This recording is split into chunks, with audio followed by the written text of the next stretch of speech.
Hello, magandang araw. So, gusto ko lang pasalamatan yung yung mga nag-help sa project namin, yung bago.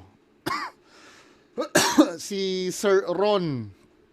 Salamat po Sir Ron. Akala ko US Army to si Sir Ron eh. Si Ma'am Sel Mendoza Miranda, si Ma'am Alim Alim, sino pa ba? Meron pang isa eh. Si Sir Brandon Moreno. Hello sir. Wala na ba ako nakalimutan? Remind nyo ako kung may nakalimutan ako ha. Hindi pwedeng hindi mabati yung mga yun. Tapos, sino pa ba ang nagpapabati na regular dito sa akin? Mhm. Sino pa ba? Si Sir Glenn Eric Tempongko nagpapabati. Happy birthday daw, August 8. Si Nadia aka Alina Himod Ali. Hello! Happy birthday po. Ano na ba ngayon? Bukas pa, no? August 8. Huh? Si ano din, si Sir Dexter, si Sir Dexter, kasi yung kanyang apelyido binaliktad lang na Dexter din eh. Si Sir Dexter, hello. Sabing ganun, follower, ngayon lang daw naka-follow sa akin sa FB, pero matagal na nanonood sa akin. Sino pa ba? Si Sir Jeff Kaliha Martinez. Hello sir, kamusta na po kayo? Nagkakwentuhan kami kagabi. Sino pa ba? Anyway, may nakalimutan ako, feeling ko. Magagalit sa akin yung pagka hindi ko ano. Ito si Ma'am Bato, Ma'am Isel Lontok. Birthday niya daw, happy 50th birthday. Buti na lang nakita ko. Yari sana ako. Oy, maraming salamat sa inyo ha. Kung may nakalimutan ako, paki-up na lang kasi sobrang dami nag-message sa akin. Hello, pahabol lang ha. Kasi merong development dun kay Boy AC Garage. Yung sasabihin ko may kadugtong pa ha. Yung sa frontline. Marami kasi nagpasa sa akin eh. Nagtatrabaho na ako, biglang nabasa ko may development. Anyway, pahabol bati lang, no. Magpapa-shoutout daw si Sir Mabols Izichi. Sa kanyang girlfriend na si Jane Cycriel Quadro. Shoutout daw sa girlfriend niya, no. Birthday niya nung August 5. So late na. Pasensya na, ngayon ko lang nabasa yung pabati nyo eh. Sinasabi ko magpapabati kayo ahead of time para sakto. Hello Ma'am Jean Cycriel Quadro. Shout out po. Pinapabati kayo ni Sir Mabols Izichi. Sabi niya, totoo naman, close naman kami niyan ni Sir Mabols. Nagtataka nga ako eh, ibang girlfriend yung pinabati niya ngayon eh. Joke lang ah. Joke lang. Anyway, sino pa ba? Si Sir Joben Manalili. Shout out daw. Birthday niya. Ngayon, August 7. Sa California siya. Hello. So, proceed na tayo do sa content. Insert ko lang ito. Abangan nyo after nung unang initial reaction ko, yung sa TV. Ha? Next, no, pag-usapan naman natin yung kay Boy AC Garage. Ito pala yung reason, no? May nag-comment sa akin na di-disappoint daw siya. Kasi wait lang ha, papabasa ko sa inyo. Yung nag-comment sa akin sa Facebook. Yung regarding dyan, nung pinost ko yung balita tungkol dyan kay Boy AC Garage. Tingnan nyo ha. tropa naman ito pero gusto ko lang i-explain ng konti, no? Sana ba 'yon? Yung update sa kaso ni Boy AC Garage. Tama ba tong ano? I-refresh ko lang, mukhang hindi nag-reflect Ito. May nag-comment dito. Saan ba 'yon?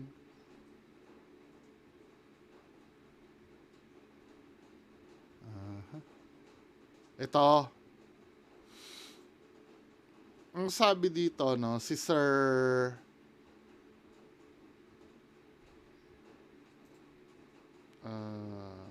all comments natin, ha.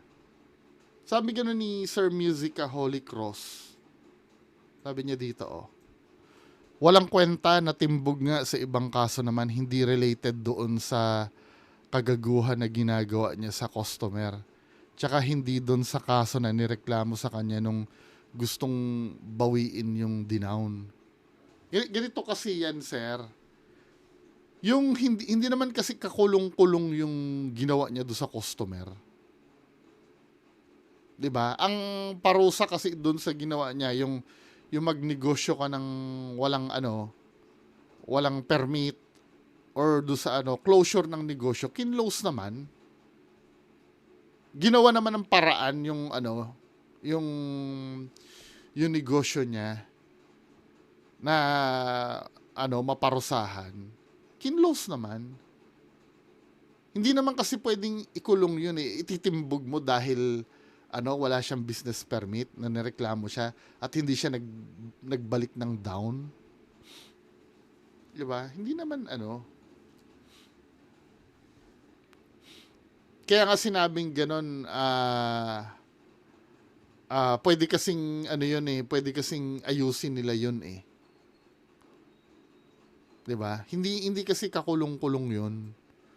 May ginawa ba? Merong ginawa, I think pinasara yung niya yung garage niya Kaya lang lumipat lang siya ng lugar, 'di ba? Kasi parang ganito 'yan Kung naiintindihan ko lahat tayo gigil na gigil, pero tingnan din natin yung yung katapat na parusa. Kung ang gusto nyo kasi patayin hindi, lang yan figure of speech lang Halimbawa, ang kasalanan niya namitik ng tenga, ang gusto nyo patayin agad. Hindi, syempre titingnan mo din yung yung applicable. Limitado lang kasi ang pwedeng gawin kasi sa kanya talaga. Doon sa nireklamo sa kanya. 'Di ba? Pinasara yung niya, yung shop niya. Wala lang, humingiti lang kasi nga online daw siya Sa online online lang siya nagtatrabaho Di kahit pa sabi mo sarado yung niya, pwede naman siya magpatuloy magbenta uli sa sa online. 'Di ba? Yun lang, naiintindihan ko kayo kung bad trip kayo na hindi siya naparusahan ng lubus-lubusan. Pero ito, gumawa naman ng paraan. Feeling ko ito, sige, panoorin muna natin Ano ba yun nangyari dito kay Tito AC Boy Garage? Ay, kay Boy AC. Tito Boy AC Garage.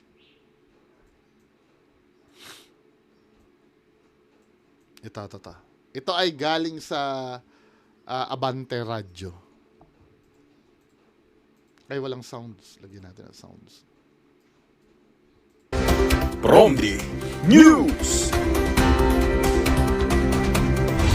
Sa mga balita sa ating probinsya, vlogger na si Boy AC Garage timbog sa armas sa Cavite. Mabante naman sa balita nga si Abante reporter Nilo Dagos. Arestado ang kontrobersyal na vlogger at online seller ng mga second-hand na sasakyan. Yung picture parang pumipirma lang ng ng kontrata dahil may bagong buyer. Ulitin natin konti. At online seller ng mga second-hand na sasakyan na kilala bilang si Boy AC Garage matapos makumpiskahan umano ng hindi lisensyadong armas sa ikinasang search operation ng CIDG Cavite Provincial Field Unit sa Sitio Garlan sa Barangay Binavista 2 sa General Trias City. Actually, meron din, di ba? Yung albularyo din. Albularyo din na yung nag-testing ng agimat. Cavite din yun eh. Feeling ko ano to, parang meron talaga silang operations na ganyan. Tapos, feeling ko may nag-tip sa kanya diyan. Siguro meron siyang pinayabangan or minsan ganito yung nangyayari, parang doon sa albularyo, pinapakita niya sa vlog niya yung yung baril eh. Kaya tuloy nagkakaroon ng motibo yung na para chicken siya at mapasama sa operations. Cavite. Ang 26 anyos na si Boy AC Garage na si Gabriel Agil Del Mundo sa totoong pangalan ay inaresto sa bisa ng search warrant na nilabas ng Regional Trial Court Branch 23 sa 13 Martires City. Sa isinagawang pagkahalugog na recover dito ang 2 uri ng armas na burado ang serial number. Nako, illegal. 2 uri ng armas. Naging laman ang usap-usapan sa social media si Del Mundo dahil sa mga reklamong binabato ng ilang customer kaugnay ng umano'y pagbebenta nito ng mga sirain at mga depektibong mga sasakyan. 2 pala ang nakuha sa kanya. Tingnan nga natin sa picture. Pinresent ba doon yung nakuha sa kanya? Parang ito, may pistol na isa eh. 2 daw eh. Asan kaya yung isa? Ito yung isa, may mga bala pa oh. Bala ng shotgun to, boy. Baka yung isa shotgun. Bala ng shotgun to, di ba? Paki-correct nga ako. Yung mga maalam tumingin dyan. Yung ganyang kalaki. Bala ng shotgun to eh. I don't know kung ano ba yan. Tapos, pistol. Hanap nga tayo ng balita. May nag-forward sa akin yan eh. Ng, hanapin ko ha. So, ito yung nangyari. Hindi kasi sinabi dito sa report ko ano yung nakuha sa kanya. Pero maliwanag dito. May parang, siya. Ano ba to? 38 ba to? Or, play natin ha. Tapos hanapin ko yung... Matapos makumpiskahan umano ng hindi lisensyadong armas sa ikinasang search operation ng CIDG Cavite Provincial Field Unit sa Sitio Garland sa Barangay Binavista 2 sa General Trias City, Cavite. Ang 26 anyos na si Boy AC Garage na si Gabriel Del Mundo sa totoong pangalan ay inaresto sa bisa ng search warrant na nilabas ng Regional Trial Court Branch 23 sa 13 Martires City. Sa isinagawang pagkahalugog na recover dito ang 2 uri ng armas na burado ang serial number. Naging laman ang usap-usapan sa social media si Del Mundo dahil sa mga reklamong binabato ng ilang customer kaugnay ng umano'y pagbebenta nito ng mga sirain at mga depektibong mga sasakyan. Bagamat hiwalay ito. Paangit ng reputasyon niya, no? Pagbebenta daw ng sirain na sasakyan. Sa kanyang kasong kinakaharap ngayon, naharap ang suspect sa kasong paglabag sa Republic Act 10591 o sa Comprehensive Firearms and Ammunition Regulation Act at kasalukuyang nakakulong sa CIDG Cavite Holding and Detention Facilities. Ako, Nilo Dago. Nakakulong pa rin. So meaning, baka walang bail yung kaso niya, boy. Walang bail. AC Garage. Tingnan nga natin. Kung baka may ibang details, no, yung pagkakahuli. May nag-send sa akin nun, hindi ko na lang kung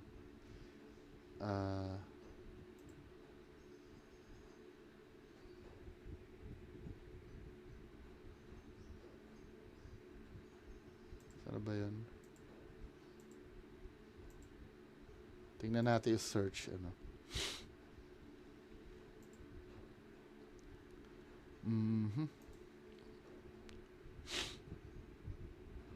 Ayun pinasara yung Nagkaroon naman ng justice yung nireklamo sa kanya.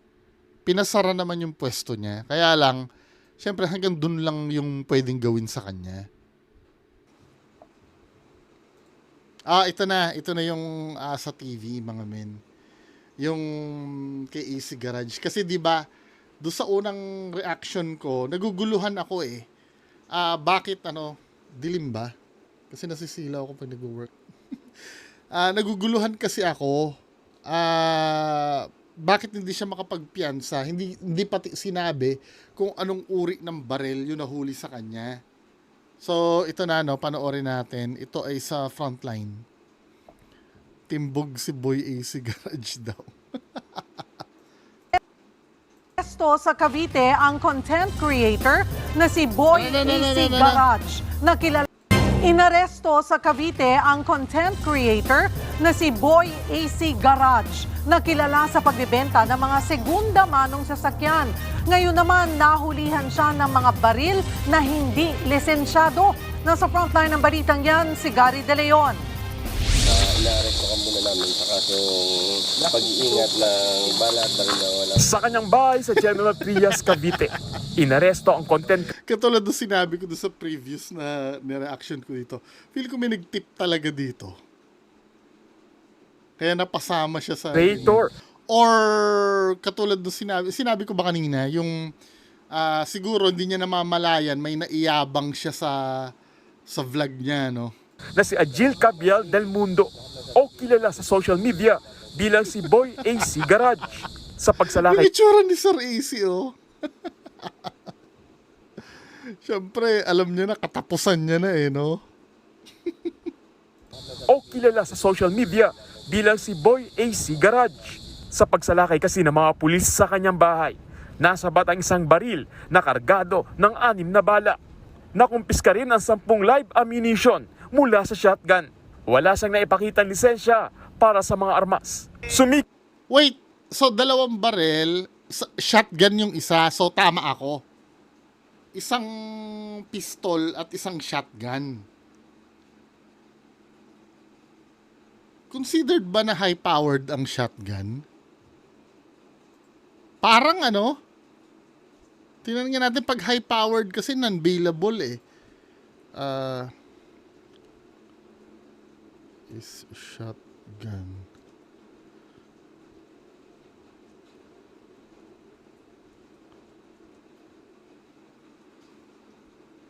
Oo, high power nga.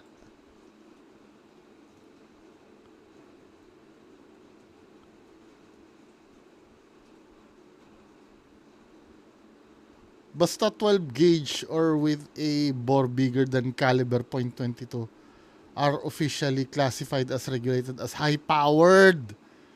Hala, kaya pala walang bail. Kasi naman, ba't kailangan mag-ganon? Kung businessman ka, pwede ka naman mag-apply ng legit Hala. Sikat si Del Mundo sa paggawa ng content sa pagbebenta niya ng mga segunda manong sasakyan. Parte ito ng negosyo niyang buy and sell. Madalas siyang may nakakaaway na customer na hindi nakukontento sa nabili nilang sasakyan. Ikinasa naman ang operasyon laban sa kanya dahil sa reklamo ng mga kapitbahay na nakaririnig ng mga putok ng baril mula sa kanyang bahay. Ang cause of arrest is by virtue of intelligence-driven operation yan. So, allegedly, Intelligence-driven. So, ibig sabihin, natiktikan talaga siya. there are some information na madalas na may pumuputok doon sa lugar niya paggabi. And we conducted May paputok ng paputok kami ni. validation through surveillance. Aminado si Del Mundo na may hindi lisensyado siyang baril. Parang self-defense lang din sa amin. Tapos, nasa bahay lang din naman yun. Yung nakuha nila sa akin. Matagal-tagal na rin sa bahay. Kahit na bawal pa rin men Hindi ka pa rin yariin Gawa ng mga taong nainggit na rin siguro siya. Walang inggit-inggit doon. Ano ba? Illegal yung ginawa mo. Paano kayo inggit? Hindi, wait lang ha. Paano ka kayo inggitan, men? Miserable yung negosyo mo. Tapos, come on. Anong kaiinggitan sa'yo? Kahit ba naman hindi ganun kalaki ang kita ko, mas pipiliin ko tong current na trabaho ko. Parang self-defense lang din sa akin. Tapos nasa bahay lang din naman yun. Kamukha niya si, yung Spider-Man. Anong name nun? Dito sa angulo na to. Si Tom Holland. Yung nakuha nila sa akin. Matagal-tagal na rin sa bahay. Gawa ng mga taong nainggit na rin siguro sir. Pakiusap ni Del Mundo, huwag daw siyang husgahan at gawa ng fake news ng mga content creator na galit sa kanya. Huwag din daw Oh, Sir MG. May pinapatamaan. sira ng negosyo niyang pagbebenta ng sasakyan dahil wala itong kinalaman sa kanyang kaso. Sa sobrang dami ko na nabenta ng sasakyan, libo na. Siyempre, normal lang naman yung may aabuti na sira sa sasakyan, di ba? Dahil sa isang mistake. Normal naman sir, Ang isang mistake. Isa ba yun? Ang dami na nagre-reklamo sa'yo eh. Ikaw naman. hindi naman tayo perfecto eh. Hindi. Ito ha. Katulad ng sinabi ko, hindi naman usapin ito ng pagiging perpekto. Yung pakikitungo mo kasi, kahit di naman yung mga brand new na sasakyan, men, may problema. May tinatawag din kasi na lemon car eh. 'Di ba? Alam ko yung BYD, meron din ako narinig na ganyan na issue sa after sales. BYD ba? Ano pa ba yun? Chinese car din yung isa eh. Yun, hindi pagiging perpekto, pagiging responsable. Wala naman talagang perpekto. Pagka may customer na, yung after sales ba? Hindi kasi natatapos ang ang transaction kapag nabayaran ka na at naibigay mo na yung kotse. May after sales pa yun. Yung pakikitungo kasi doon. Katulad nung kay tatay, ginawa mo kasi ng tanga sa social media si tatay. Tapos inaano mo pa, minamak mo pa na, idol ko to, gumaganon pa.